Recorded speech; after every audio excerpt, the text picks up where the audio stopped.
السلام علیکم ورحمۃ اللہ وبرکاتہ۔ اعوذ باللہ من الشیطان الرجیم، بسم اللہ الرحمن الرحیم۔ انشاءاللہ تعالیٰ آج سے حدیث کا موضوع رہے گا قرآن مجید۔ سب سے پہلے ایک حدیث سماعت فرمائی گیا۔ نبی صلی اللہ علیہ وسلم کا ارشاد مبارک ہے، آپ فرماتے ہیں میں تمہیں وصیت کرتا ہوں خدا سے ڈرنے کی، کہ تمام امور کی جڑ خدا سے ڈرنا ہے، جس کو ہم کہتے ہیں تقویٰ۔ اللہ کا ڈر سب سے بڑی چیز ہے، اور تلاوت قرآن مجید اور ذکر اللہ کو لازم رکھو۔ پھر آپ فرماتے ہیں تلاوت قرآن مجید یعنی قرآن کی تلاوت کو لازم رکھو اور اللہ کے ذکر کو لازم رکھو۔ یہ آسمان میں تمہارے ذکر کا سبب ہے۔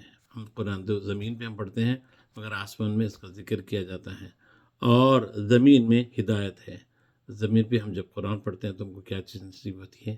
ہدایت نصیب ہوتی ہے۔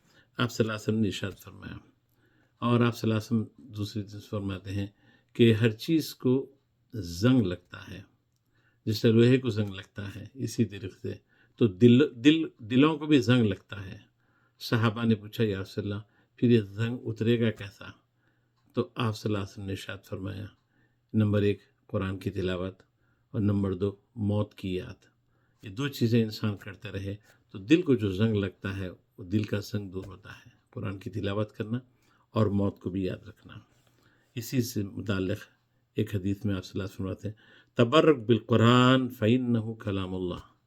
قرآن مجید سے برکت حاصل کیا کرو، اس لیے کہ اللہ کا کلام ہے، زندہ معجزہ ہے، یہ اللہ کا کلام ہے، اس سے برکت حاصل کیا کرو۔ یعنی اس کو پڑھ کر، اس کو سمجھ کر، اس کو سن کر جو کریں گے، اس سے جو جڑ جائے گا اس کو برکت والی چیز حاصل ہوگی۔ اور اسی طریقے سے ایک حدیث میں آپ صلی اللہ علیہ وسلم نے ارشاد فرمایا افضل العبادتی تلاوت القرآن، سب سے بہترین عبادت قرآن مجید کی تلاوت ہے، قرآن مجید کی قرأت ہے۔ ہر عمل کے اندر اللہ تعالیٰ نیت دیکھتے ہیں، مگر قرآن مجید کی تلاوت جو ہوتی ہے اس میں نیت نہیں دیکھی جاتی، تلاوت ہوتی ہے، اس کو ثواب ملتا ہے، ثواب ملتا ہے، ثواب ملتا ہے۔ تو یہ بہترین عبادت ہے۔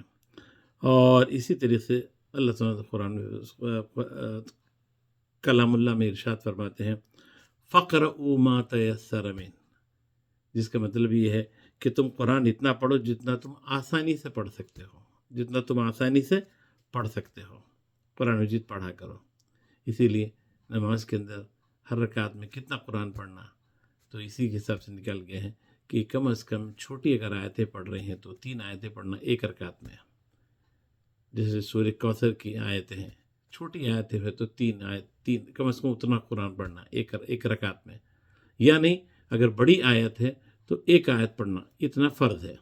اب اس سے بڑھ کے پڑھتے ہیں مستحب ہے، یہ کم از کم اتنا قرآن پڑھے تو آپ کی 1 رکعت ہو جاتی ہے۔ چھوٹی 3 آیتیں یا بڑی 1 آیت ہے، چونکہ اللہ تعالیٰ خود فرما رہے ہیں فقرؤوا ما تیسر من، کہ تم جتنا آسانی سے پڑھ سکتے ہو اتنا پڑھا کرو۔ یہ ایک بات بتائی گئی ہے، اور اس میں یہ بھی ایک بات بتایا گیا ہے، اب آپ دیکھیں گے، دیکھیں نماز کے اندر قرآن پڑھنے کی کتنی بڑا ثواب ہے۔ ہم کو جو چیز بتائی گئی ہے، ہم کو صرف ایک ہی معلوم ہے کہ قرآن کے ایک حرف کی تلاوت پر 10 نیکیاں لکھی جاتی ہے۔ اب دیکھیے حدیث میں کیا چیز فضیلت بتائی جا رہی ہے۔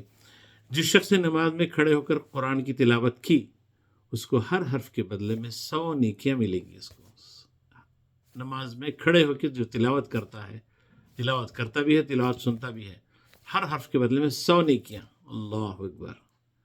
دیکھیے اسی طرح سے جس شخص نے نماز میں بیٹھ کر قرآن کی تلاوت کی، اس کو ہر حرف کے بدلے میں 50 نیکیاں ملی جائیں گی۔ بیٹھ کے اگر پڑھیں گے نماز کے اندر، وہی قرآن کی تلاوت کرنا ہے تو 50 نیکیاں۔ اور جس شخص نے نماز میں نہیں، غیر نماز میں باوضو ہو کے قرآن مجید کی تلاوت کی، تو ہر حرف کے بدلے میں اس کو 25 نیکیاں ملی جائیں گی، لکھی جائیں گی اس کے کھاتے میں۔